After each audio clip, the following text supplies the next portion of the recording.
All right, Danielle now. Yeah, we've got the lovely Danielle. Now, Danielle came in today, and again, you've always kept your makeup since you were a teenager, haven't you? We've got a couple of pictures here. And the great thing about Danielle is that she really loves her eyeliner and she loves makeup, which I really like because so many people just don't wear anything.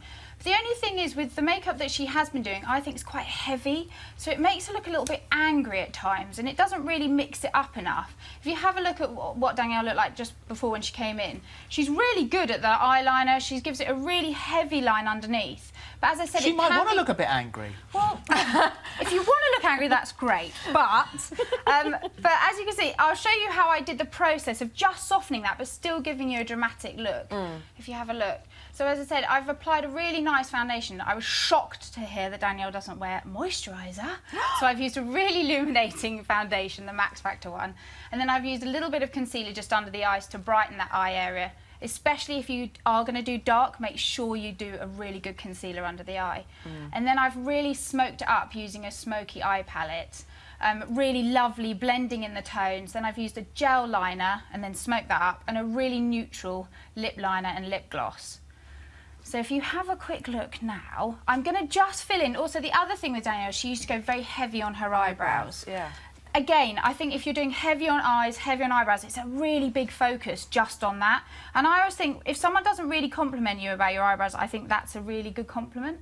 You shouldn't really notice your eyebrows. It should just be a little bit of an additive to the eye. Do you know what I mean? Like, you shouldn't really focus. If your eyes are your strongest point, yeah. Then how would you draw attention to your eyes? Well, I think the fact is, what we weren't looking at before with Danielle is the fact that she's got the most amazing eyelashes, blue eyes and eyelashes. They're so long. Yeah, but she's got really bright crystal blue eyes, and I just think if you're putting so much liner underneath and you've got really heavy eyebrows, no one's really looking at your actual eye colour. So if you have amazing eyes, less is more. Well, I think so, yeah, but as you can see here, let's just do a quick before and after just so I can show you the difference.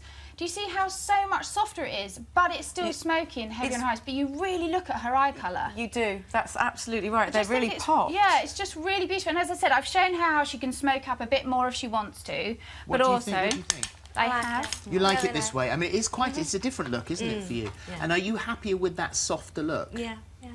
Nice. I've kind of gone through it. We can get, you know, she'll probably add to it a bit. This is your old makeup bag down here. Old makeup so you've got bag. all your old stuff in there. She says she's things got that the have cat been in there it. for years. I know what she means when you see the cat. It's quite fluffy and it's in there, and I'm slightly allergic, so we're not going to get that out. This is the makeup that I used on you. Here you go, and this is the products that are in the bag and how I applied them. So. For Danielle, I started off with Max Factor's Facefinity foundation. For her eyes, I used the sleek eyeshadow palette with a Bobbi Brown gel liner on top. To define her eyebrows, I applied the Armani Brow Maestro. Finally, I used Max Factor's nude pomade gloss on her lips. You should, just to finish up, you should also change your makeup regularly, shouldn't you? Yeah. You shouldn't have old makeup in your bag. No, I mean, I used to go through my mum's old stuff and it used to smell kind of like an old theatre. My mother's is like that. But I kind of loved it. But I mean, that's when you're a child. But as I said before, I did show everyone where to find the dates on the packets. Yeah.